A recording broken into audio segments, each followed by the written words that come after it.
Welcome to the NFHS Women in Leadership podcast, She's Got Something to Say.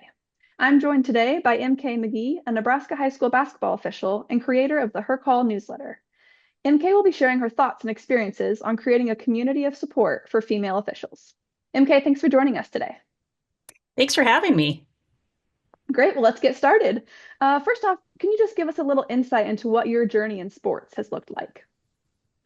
Well, I was a kid who loved sports from, I don't know, as early as I can remember. I was always outside shooting a basketball or throwing a ball against the side of the house, just always interested in learning more about sports. And one of the things that I loved about it is the process of training, the process of getting better at something. And so I was never, an outstanding athlete, but I just love the process. And I think that's why I love officiating so much is that at least, and I'm sure this is the case with all sports, I only do basketball, but officiating basketball, there's a process to it and there's always something to learn. I feel like I'm still an athlete when I'm officiating a basketball game. So it just continues that the thing I loved as an 8-year-old, I still love today. That's great, absolutely. And as I mentioned kind of there in the introduction, the creator of Her Call, can you kind of talk to us about that idea of how you came up with it and how you see it being utilized? Sure. I've been thinking for a while about trying to create some kind of platform, and I was initially sort of fixated on the basketball officiating world, but I had a conversation with Nate Newhouse earlier this summer, and we were kind of talking about different ways to help promote females in officiating. And he shared some data with me, and we looked at the data for female officials in Nebraska, and it was really eye-opening. I've always known as a basketball official that there are very few females, at least in Nebraska, who are registered to officiate basketball. It's only 5%. And in raw numbers, what that means is that, for example, in 2023-24, there were only 45 female registered basketball officials out of almost 950 registered officials. So there is a dearth of female officials. And so anyway, we looked at the other sports. The only majority female sport in Nebraska is volleyball with 65% female. But then after that, it's soccer is 16%, softball's 10%. Like I said, basketball's 5%. Wrestling is 3% and football is 1%. And baseball has no female officials. Um, and swim is within that 0 to 10% frame as well. So there's obviously a gap in when you compare male to female officials, there's a gap there. And there's really honestly an opportunity with what has been, talked about as a shortage of officials that kind of goes up and down every year. But gosh, what an opportunity to add to the officiating ranks by tapping into this gap between female and male officials.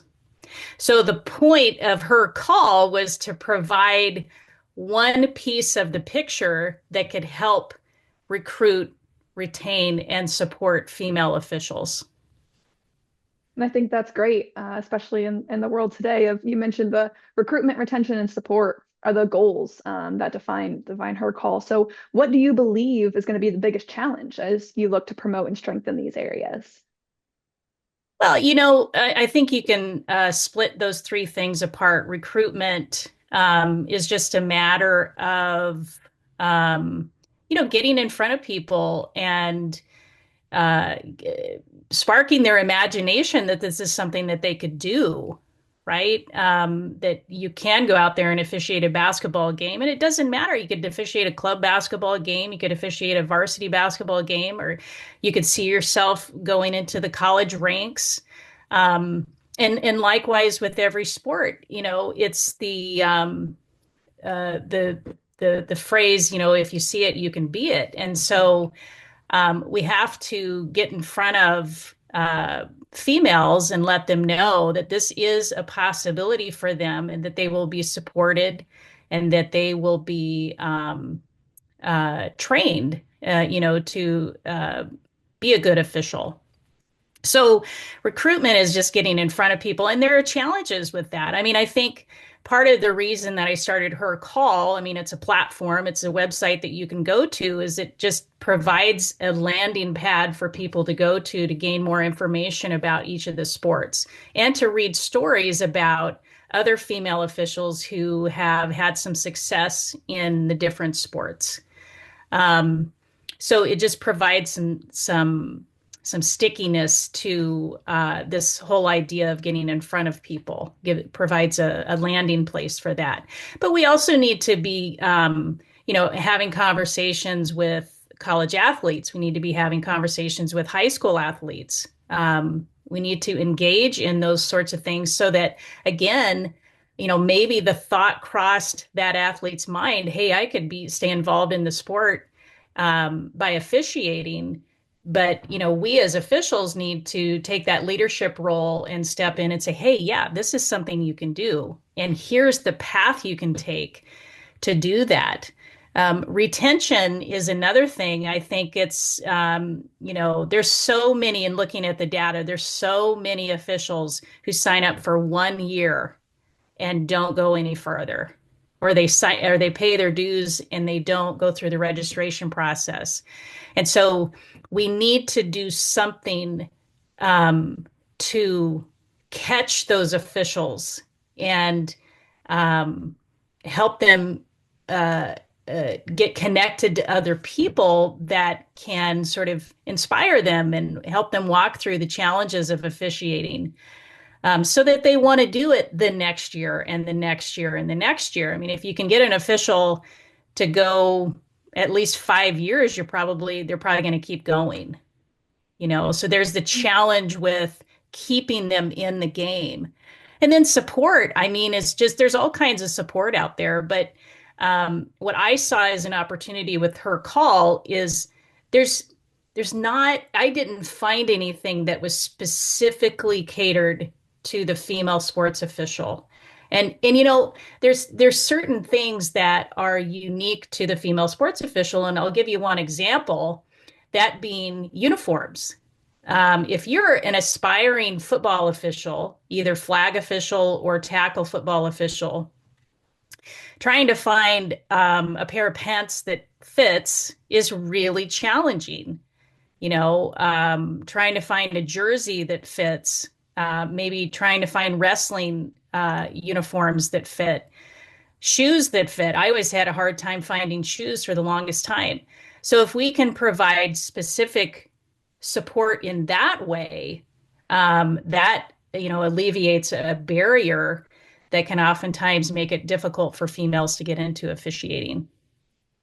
Yeah, and it's kind of been exciting to see retention kind of be brought to the forefront. I know that recruitment has been a key part of getting people in the door, like you said, but now we're realizing that yes, they're not staying in it. So the retention part is very important, and I think that comes back to the support. So, like you said, kind of keeping with that theme there, what are some ways that maybe athletic administrators and even coaches can support officials? Well, I think, with the administration, just making it as easy as possible for us to come to their schools and officiate a basketball game. I mean, across the board, 99% of the time, you're going to have athletic directors who are supportive, who, provide directions to the school and tell you where to come in the school and where to park and provide water at halftime and maybe a snack or something like that. I mean, those are the kinds of things that can help officials feel appreciated, because when they walk into their school and go out on the field or go on the court, or on the mat, it's a hostile environment.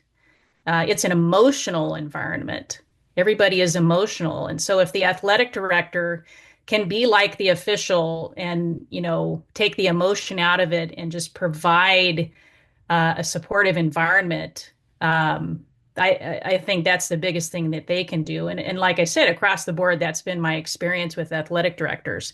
For coaches, they're in a different position because, like I said, any sports contest is going to be an emotional experience. Everybody is emotional except the officials, right? The officials are the two or three people in the room who have to contain their emotions. And we want that, right? Because we want a fair and safe contest. So we understand that coaches are going to be have heightened emotions, and and that's just human nature. That's okay. But at the same time, what I would encourage coaches to do is to make sure that you understand the rules. Take some time to get into the rule book. Um, talk to officials, ask them questions, and trust that if you have a veteran official working your game, that they know what they're talking about. You know, inform yourself about new rule changes. The NFHS does a great job of providing information related to yearly rule changes. So, educate yourself about that. Um, and, our job as an official is to try to have professional conversations with coaches. And just, we want coaches to kind of maybe take a step back and look at us and say, boy, if they weren't here, we couldn't have our game. So just develop a level of appreciation for that. Yes, absolutely. Appreciation and education maybe are important there. And Yeah. in addition to the athletic administrators, the coaches that are in the room, like you said, the fans, the fan behavior has really been a focus of the NFHS for several years now. Are there certain things that you hope maybe fans remember each time they attend a sporting event? I know you mentioned there that it couldn't happen without you. There are additional things they need to keep in mind. Yeah, I mean, it goes back to the fact that it's an emotional environment. Parents are watching their kids. I am a parent who has watched both of my daughters as athletes, so completely understand how we can get emotionally wrapped up in the game. Just I have total empathy for that. But I think what we forget as human beings is that those officials are human beings as well. And, they are truly, genuinely trying to do the best job that they can. I don't think that people understand the difficulty of what officials have to do, what their job is. I mean, they're making decisions in a split second, and they've got to make lots of decisions in split seconds, and it's hard work. It's hard to do that. It's hard to make those decisions over and over and over and make sure you're making the right decision. Now, with practice and with reps and with muscle memory, you can get that, but people are going to make mistakes. Officials are going to make mistakes. So I'm not suggesting that what I'm saying here is going to change all fan behavior, but for anybody that's listening, for any fan that's listening, just remember that every official that you see out there is a human being, and and just tell yourself they're doing the best they can. Yeah, great. That's a great message. And shifting gears here a little bit to focus on some of your incredible accomplishments. You've been a part of some incredible history-making moments in your career. The first woman to officiate a boys state championship game, a basketball game in Nebraska, the first all-women basketball officiating crew. So what were those experiences like, and how can those moments now maybe start to be normal occurrences? Sure. Well, I first want to say that, both of those experiences were phenomenal. I mean, I feel so honored to have been chosen for, that first state, boys state basketball game. It wasn't a championship game, but it was a basketball game. I'm really, I was just so honored by that. And also for the all-female crew, was pretty special as well because, you know, um, it's it's really special to be able to work with other women, honestly. And there's nothing against working with men. I have lots of great friends that I have officiated with over the years, and it's been great fun. But it's just a different layer when you're able to work with other females. It's a different experience. So to be able to have that experience on such a big in such a big game was incredibly, incredibly special. So in terms of, it being normalized, I think, what's interesting about this is um, these kinds of things where something new happens that's never happened before, gets a lot of press. It's and generally people are really thrilled about it. They're thrilled to see those kinds of things. But it just also, on the flip side, it illustrates the fact that we have more work to do. It's 2024, 52 years after the Title IX passed. And, 3 or 4 years ago was the first time that a female had officiated at the boys' state tournament in Nebraska. I mean, it's taken a long time for us to progress to that point. And so, for as much as it's this wonderful thing to start seeing these changes, it just shows that, there's still more work to do to get it to the point where I like what you say, where it's just normal, where there's no press, where it's just a thing that we see and it's no big deal. Yes. And maybe a key to that could be that mentorship piece. It seems to be an integral part of finding success in officiating. Can you maybe talk to the importance of joining a mentor program when possible, how a young official can get started, and maybe how a veteran official can offer that support? Yeah, I think, I think mentorship is just incredibly important. I've talked to a number of, and I will, focus on the female official, but I've seen this with male officials as well. There's so many female officials that the reason that they got into officiating was because a dad or a brother or a coach, said, "Hey, why don't you do this? I think you can do this." Um, I think that right there is illustrative of how important it is to have somebody who is in officiating to, you know, take that brand new, vulnerable person who wants to give it a shot and to say, "Hey, here's how you do it. Here's the path that you go down. We're going to be here.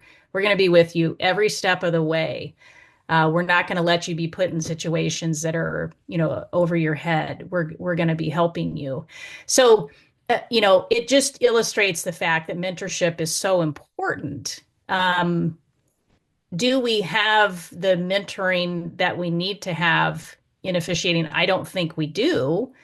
I think there's plenty of people that do help just on their own accord. There's all kinds of great people out there that will, work a club game with a brand new official and be happy to help out.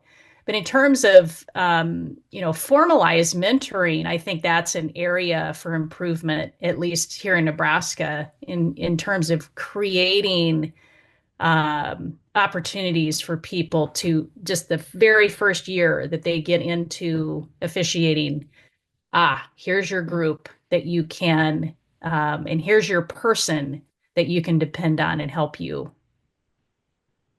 Yeah, and it's all connected back to that retention piece. I'm sure that mentorship is a necessary part to getting people to stay in the profession. And a kind of a final question here, looking at those wanting to get started, do you have just one piece of advice for someone that's considering getting started in officiating? Yeah, sure. I mean, I probably have a couple of things to say, not just one piece of advice, but I mean, if you're interested, especially like in Nebraska, I know this for a fact, and I'm sure this is the case in other states. But if you're interested, reach out to your state association director of officials here in Nebraska. It's Nate Newhouse. Give him a call. Nate is absolutely always willing to have a conversation with somebody and help you get started. But if that's intimidating, then talk to somebody that officiates. If you're at a game, go up and talk to the official and say, hey, how do I get started with this? Just reach out to someone and ask some questions because you'll get pushed in the right direction uh, by, your state association or another official. They're going to help you get going in the right direction. So I would say be brave and reach out and ask the question. Just get the information that you need. But then once you do that, get yourself connected to people who can help you learn the game, learn the rules, and get games, right? Like you have to be able to get games if you're going to officiate. So figure out who that person is, be brave, give them a call, and get yourself connected because so much of, you know, um, being successful in officiating is through relationships. Absolutely, just take that first step. Like you said, that people will be there to help for sure. Well, great. Exactly. Thank you. There's been a ton of good nuggets that you provided our listeners, so I appreciate that. One final thing we like to typically do on our podcast series, just a fun rapid fire question, get to know a little bit more about you. So, pie or cake? Boy, that's a tough one. With Thanksgiving coming up, I'm going to have to go with pie. And Coke or Pepsi? Ugh. Well, I prefer diet, so I would have to say Diet Coke. Okay. And what about sunset or sunrise? Well, I'm more apt to be awake during a sunset than a sunrise, so I'm going to say sunset. And mountain or beach? Oh boy, that just depends on my mood. If I want to relax, the beach. If I want to see beauty, I'll go to the mountains. Love it. What about dog or cat? Well, we have two dogs, so I don't want to. I don't. I don't want to make my dogs feel bad. So dog. Easy one. And then speaking of Thanksgiving, Christmas or Thanksgiving? Definitely Thanksgiving. Take the commercialism out of it. You get to sit around with your family, catch up. Just beautiful. I won't tell you then that I've already decorated for Christmas. Oh, and I will tell you that I have not. Window or aisle seat? Oh, definitely the window. Agreed. Love to look out. Yeah. And then lastly, tea or coffee? Coffee, Starbucks, Americano, tall, black. That's my favorite. Love it. Great. Well, thank you very much. I really appreciate your time. I know the women's leadership team here at the NFHS is really looking forward to following your platform and drawing inspiration as you continue to support those female officials. We'll be sure to link to all the information on how people can follow you in our upcoming newsletter. So I appreciate your time. Thanks for having me.